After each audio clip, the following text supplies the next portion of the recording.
Hello, I'm Professor Leonard again with some information about Geography 207, Religious Studies 207. It occurs to me that many people don't know what geography is really about.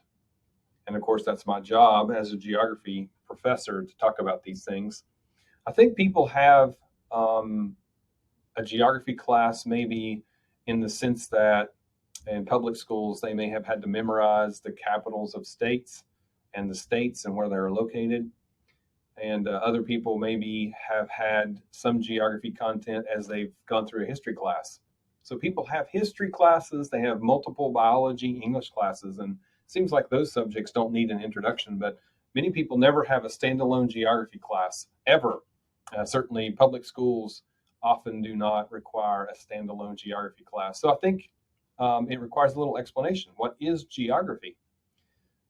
So I got to thinking about this and I looked at Wikipedia. So I went to several entries. I just typed a country name in, and many countries in Wikipedia will have a section called geography.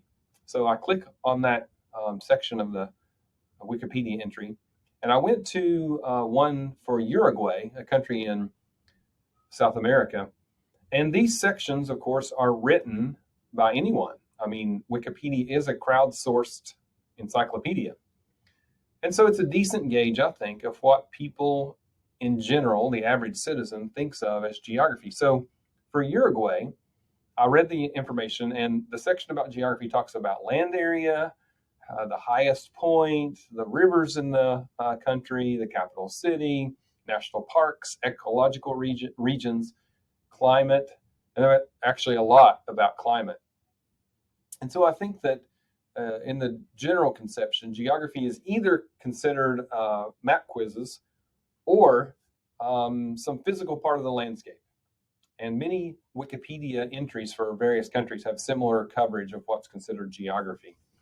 But then I got to looking at a geography textbook for college students.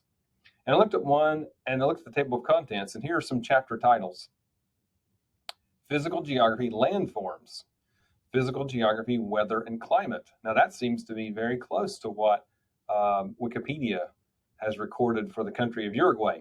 But then beyond those two chapters, and this book consists of 13, there are chapters that consider population geography, cultural geography, human interaction, political geography, economic geography, a couple of chapters about that, including agriculture and manufacturing and services, urban geography, the geography of natural resources and human impacts on the environment.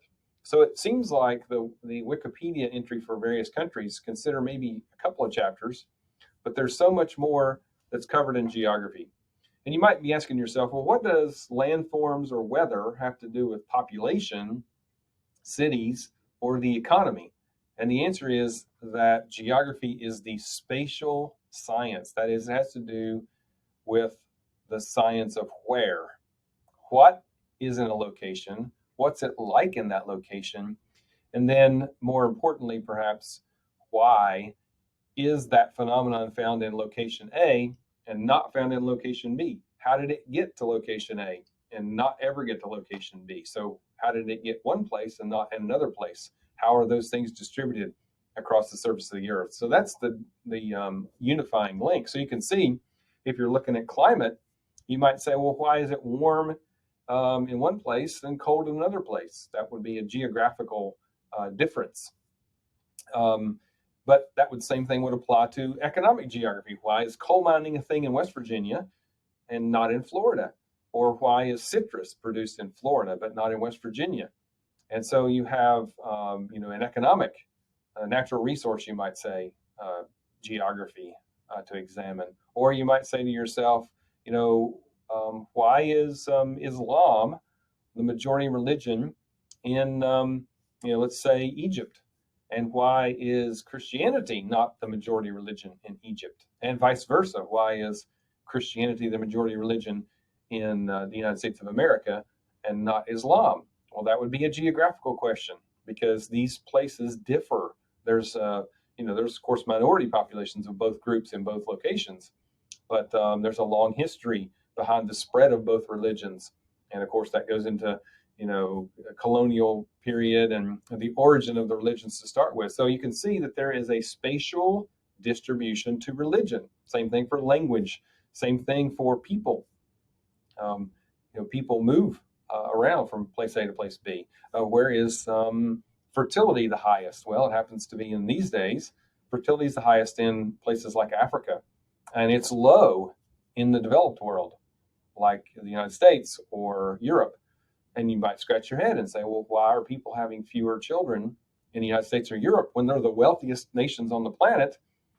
And they're having a lot of kids in places that have poverty conditions for a lot of the population. Well, that's a geographical question. What's different about the developed world that they have fewer children compared to the developing world where more children are being born per woman? So these spatial aspects of the world, whether they're physical, like climate, like landforms, like rivers, like ecological regions, or whether they're cultural or human related, like economic activities or resource extraction, those all are the realm of geography.